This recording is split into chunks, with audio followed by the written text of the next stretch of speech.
Do we know much yet about the success of the University of Wollongong's presence in Liverpool CBD, and what actions are we taking, Western, to face this competition for Greater Western Sydney student enrolments? I think when University of Wollongong decided to move into Liverpool this year, and I think they've taken space provided by Liverpool City Council, so they've been able to move quite quickly in developing teaching spaces and student spaces there. I think they have a couple of thousand square metres of space. And of course we're interested in how they're going. I think from the reports we've had so far, they're attracting students, and I think that's important. Students are getting more choice in Western Sydney and in Liverpool. The particular set of circumstances of Liverpool for us are quite interesting in a way, because Liverpool is not that far from our Milperra Bankstown campus, which in itself is sort of midway between Bankstown itself and Liverpool. And so we have the geographic challenge of the location of that Milperra campus and how it can attract students when universities are looking increasingly at CBD locations. I think the Greater Sydney Commission have already begun to release their vision for the future of Western Sydney. They've released their GPOP first stage, GPOP being the Greater Parramatta to Olympic Park corridor, basically picking up Westmead, Parramatta and through to Sydney Olympic Park at Homebush, and the way that region of Western Sydney should develop as a health education administration precinct. Quite exciting for us because we're located right across that part of central Sydney, if you like, in the Greater Sydney context. And we've just opened our new campus at Sydney Olympic Park too for the college, which is a step, and the most significant presence there of any, I think, higher education provider that's noteworthy. But the rest of Western Sydney for the Greater Sydney Commission is very much about the string of pearls, as Lucy Turnbull refers to it, which is talking about the city centres of Western Sydney, particularly Liverpool, Penrith, Blacktown, Campbelltown. And how does Western Sydney develop through those CBD locations? And I think Wollongong moving into Liverpool just highlights that the invigoration, the renewal, the development of those city centres is actually critically important to the future of Western Sydney, as important as Badgerys Creek.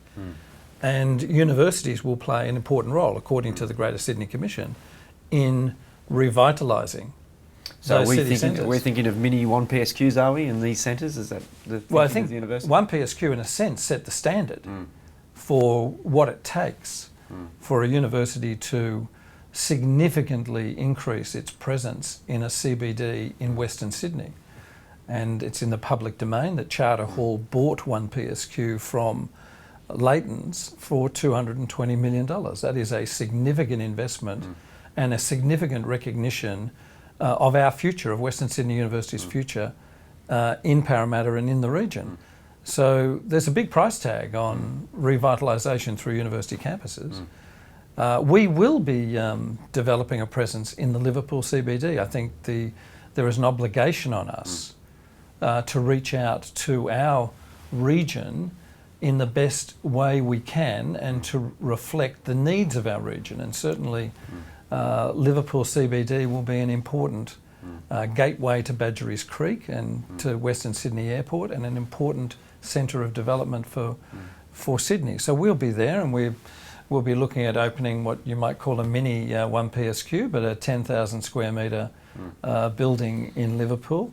And that will be in complement and assist our presence at Milperra. And I know that you and I have had a couple of discussions, Kevin, about the School of Social Sciences and Psychology. If we had a CBD campus of that type in Liverpool, can you see an opportunity there for the school to engage with that? Certainly, and myself and my senior staff, when we look at the geography, the transport infrastructures, when we look at the catchment of students and preferences, it's an invidious comparison between our current campus and a Liverpool CBD campus. And so as empirical social scientists and as a professor of geography, I understand that we would be in a losing situation in the long term against a competitor in that location. But it also gives us an opportunity to continue the development of our learning suites that we've put into one PSQ, the different style of teaching and learning that we're bringing into our campuses, and to see that occurring as we undertake our curriculum reform project that Denise Kirkpatrick and Simon Barry will be leading. So I think it's important for schools, not just your school but others, to engage in what that might look like in the context of the Liverpool CBD.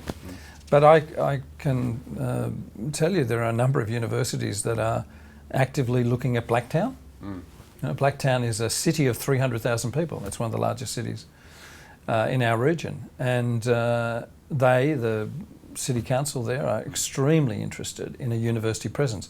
We are located just out of Blacktown in Narimba. And again, the location in the outskirts doesn't give us the same connectivity, the same connection to transport, the same visibility, I think in some cases the same attractiveness as a CBD campus. Similarly, universities looking at Penrith.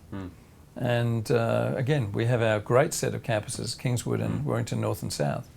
So the challenge on Western Sydney University is how to respond to those increasingly competitive trends in the sector. But they're going to continue. They're not going to suddenly stop. You know, all of the demographics tell us, all of the work of the Greater Sydney Commission tells us, we're going to see another 1 million people in Western Sydney over the course of the next 15 to 20 years. And in that context, most of them will be west of the M7. And we need to ensure as a university we can respond to their needs. Transport connectivity is going to be a critical part of responding to their needs. Location of new facilities, new campuses will be important in that regard. And I think all of our schools need to begin to think about how to engage with that future.